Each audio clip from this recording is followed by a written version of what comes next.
Praise lord. All glory to Jesus. దేవుని నామానికి మహిమ కలుగును కాకండి. ఈరోజు వాక్యం ధ్యానంలోకి వెళ్లే ముందు చిన్న ప్రార్థనతో మొదలు పెట్టుకుందామండి. పరిశుద్ధ గొప్ప దేవా, నీకు స్తోత్రం, స్తుతి, మహిమ, ఘనతయు ప్రభావం చెల్లించుకుంటున్నాను రాజా. అవును ప్రభా, దిక్కులేని వారికి నీవే దిక్కై ఉన్నావు తండ్రి.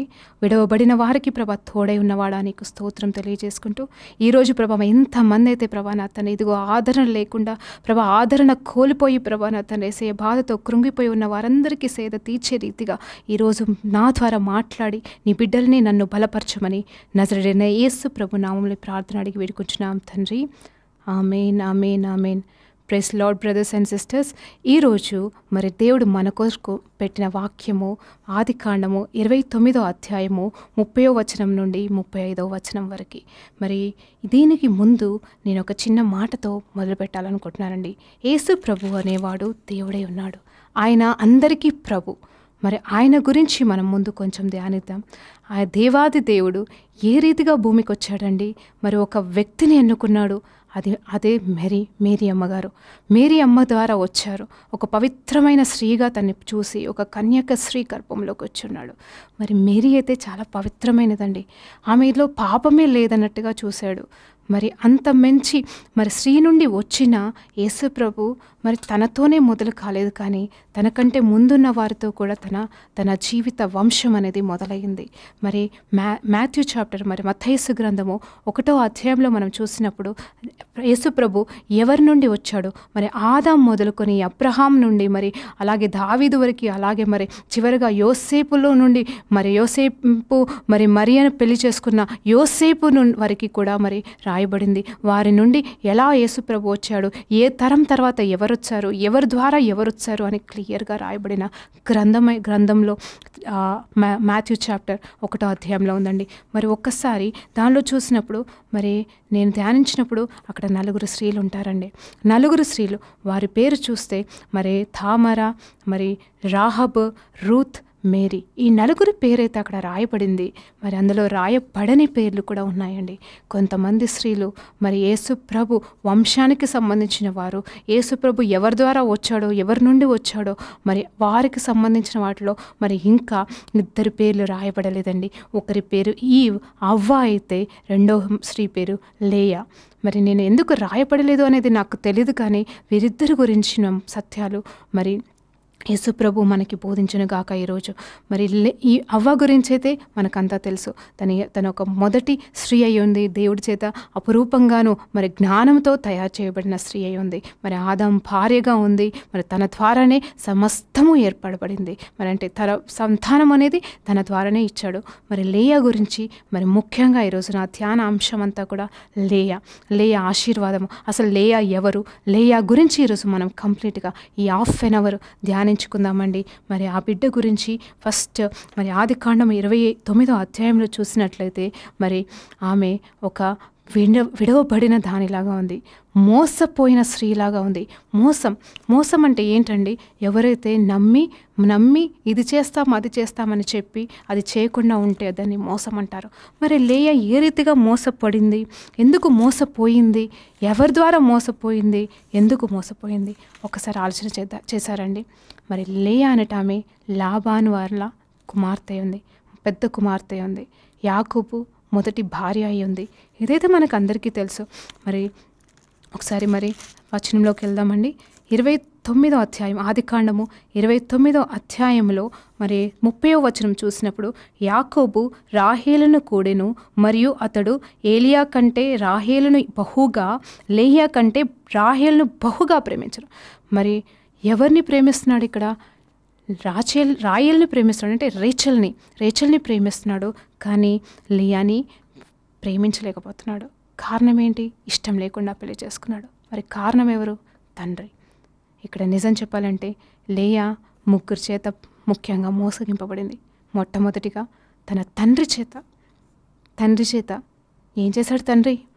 నిజం చెప్పాలంటే తండ్రికి అన్నీ తెలుసు. యాకోబు మరి రేచల్ని ప్రేమిస్తున్నాడన్న సంగతి తండ్రికి తెలుసు. వారిద్దరూ పెళ్లి చేసుకోబోతున్నారన్న సంగతి లాబానికి తెలుసు.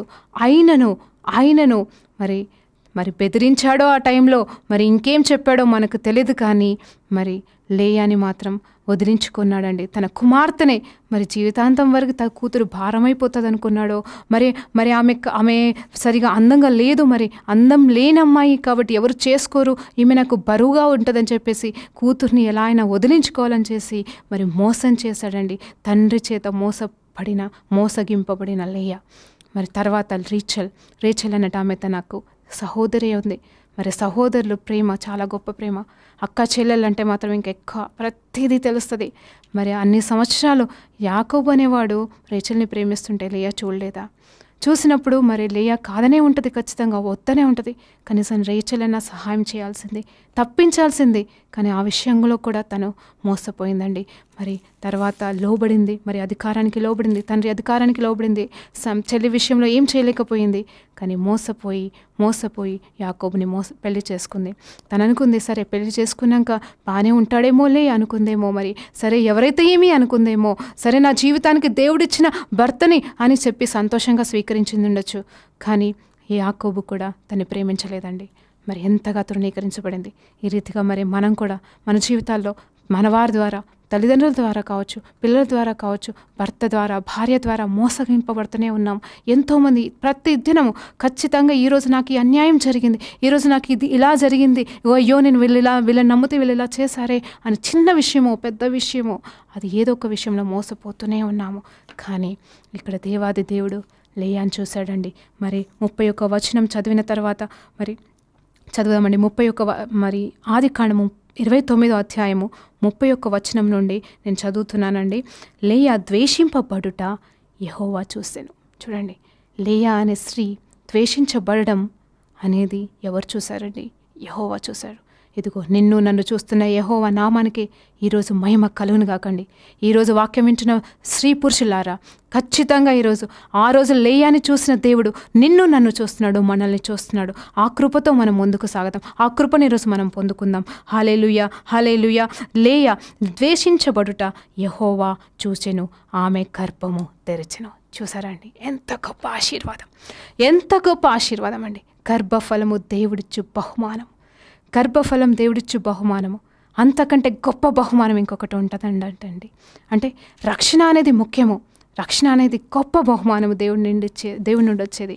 కానీ దాని తర్వాత బహుమానం దేవుడిచ్చేది ఏంటి తెలుసా అండి? గర్భఫలము, స్వాస్యము. మరి లేయా విడవబడి ద్వేషించబడి యెహోవా చేత చూడబడిందండి. యెహోవా చేత చిక్కిందండి. అవునండి, యెహోవా చేతికి చిక్కింది, యెహోవా కనుదృష్టికి చిక్కింది. ఆ బిడ్డని వదిలిపెట్టలేదు, దేవుడు వదిలిపెట్టలేదు. మరి లేయా ఏం చేసింది? తన భర్త దేవుడే తన దేవుడని తను ప్రార్థన చేయడం మొదలుపెట్టింది. ఎక్కడుంది వచనం అంటారా? మరి కంటిన్యూస్గా చూద్దాము. చూడండి, లేయా గర్భవతి అయి కుమారుని కని యెహోవా నా శ్రమను చూచి ఉన్నాడు గనక నా పెనిమిటి నన్ను ప్రేమించును కదా అనుకున్నానంట.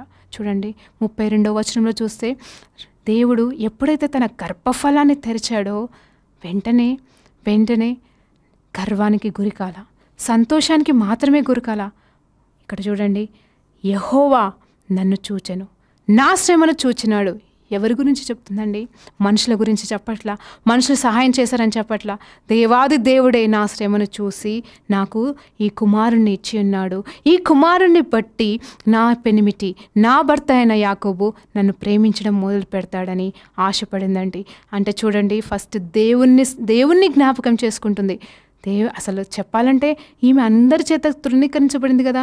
మనమేం చేస్తామండి? మన జీవితంలో ఎవరైనా మనల్ని అసహించుకుంటే, ఎవరైనా మనం దూషిస్తే ముందు వాళ్ళని దూషించాం, వాళ్ళని అనము. ఫస్ట్ దేవుడి దగ్గర నాకెందుకు ఈ బతుకిచ్చాడు అని ఫస్ట్ దేవుని దూషిస్తామండి. అవునా కాదా? ఆలోచన చేయండి. ప్రతి మాటలో అదే. ముందు మనం తిట్టిన వాళ్ళని, మనల్ని మోసం చేసిన వాళ్ళని మనం ఏమనం, కానీ ఫస్ట్ ఏంటంటే నాకు ఈ బతుకు ఎందుకు ఇచ్చాడు, నాకు ఈ స్థితి ఎందుకు ఇచ్చాడని సృష్టికర్తనే మనం ప్రశ్నించేవారమే. కానీ లేయా మాత్రం చూడండి ఎంత చక్కగా ఉంది. చూడు, గర్భఫలం ఇచ్చిన వెంటనే ఏమంటుంది? నా యెహోవా, నా దేవుడు నా శ్రమను చూచెను. మరి నా దేవుడు నా యెహోవా అని ఎలా అనగలుగుతుంది?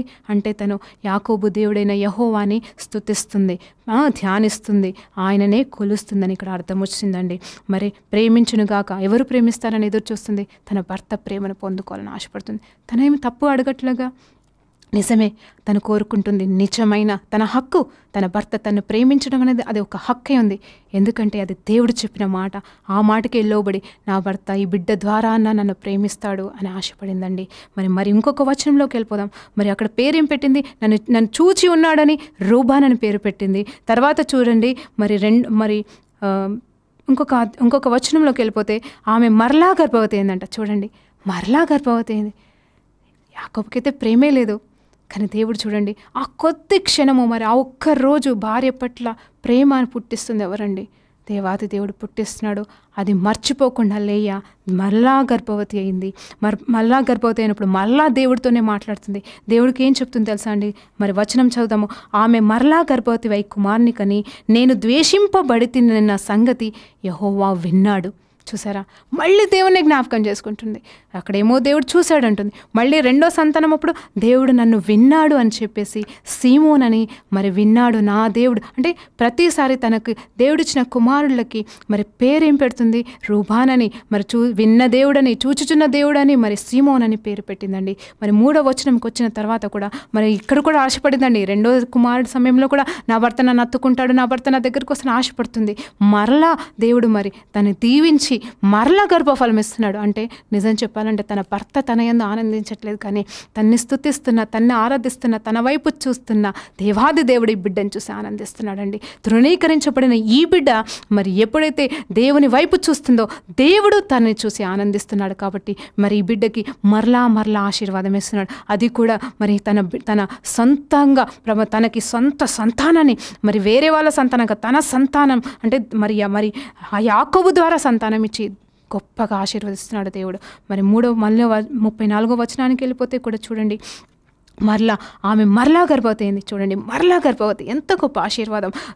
ఈరోజు మరి ఎంతమంది అయితే గర్భఫలం కోసం ఎదురు చూస్తున్నారో వారి కోసం ఒక మాట అండి. ఈరోజు మీ గర్భాలు తెరవబడుతున్నాయి.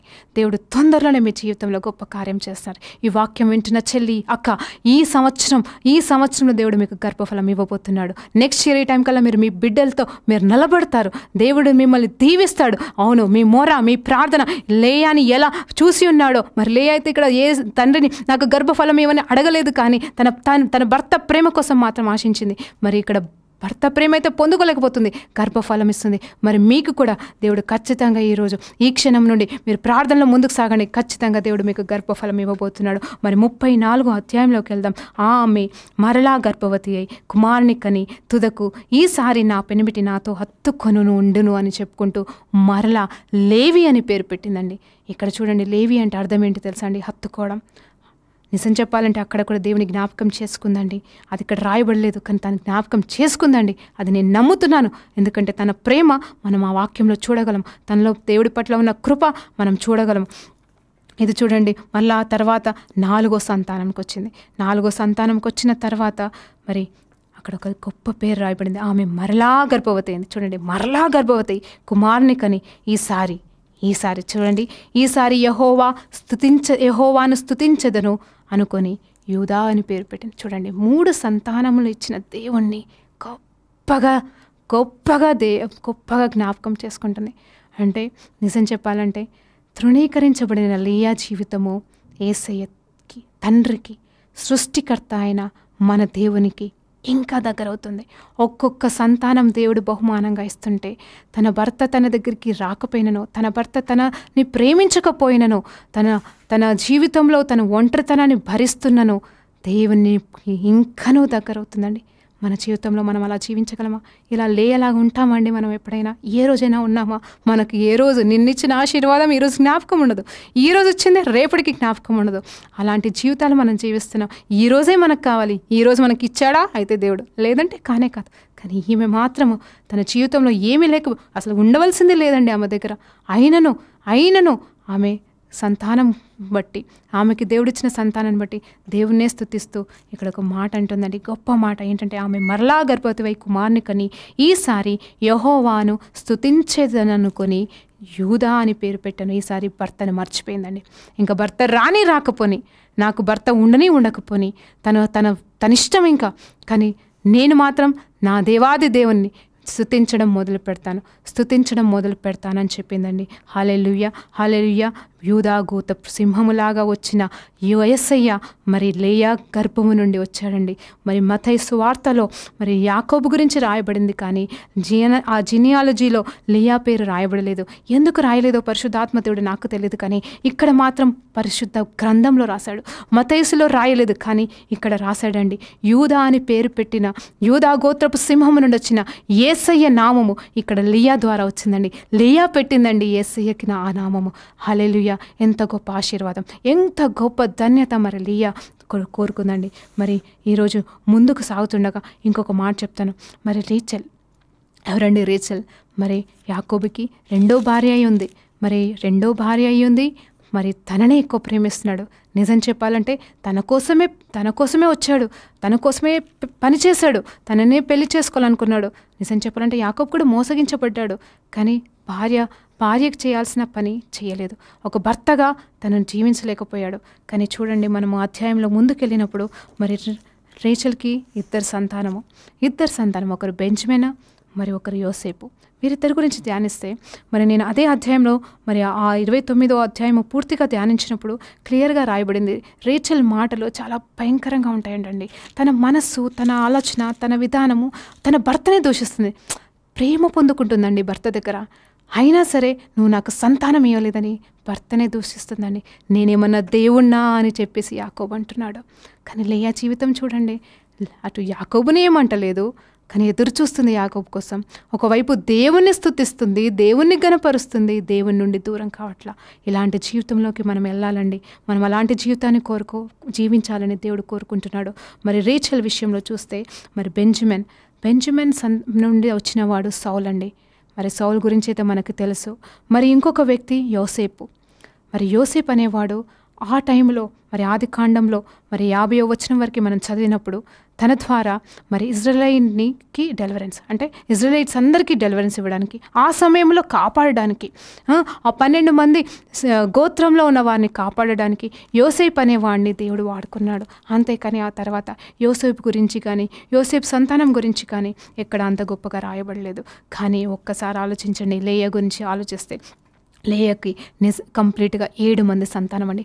6 అబ్బాయిలని ఇచ్చాడు దేవుడు, ఒక అమ్మాయిని కూడా ఇచ్చాడు దేవుడు. ఆ తర్వాత మరి లేవి అనేవారు మరి లేయా నుండి వచ్చినవారు.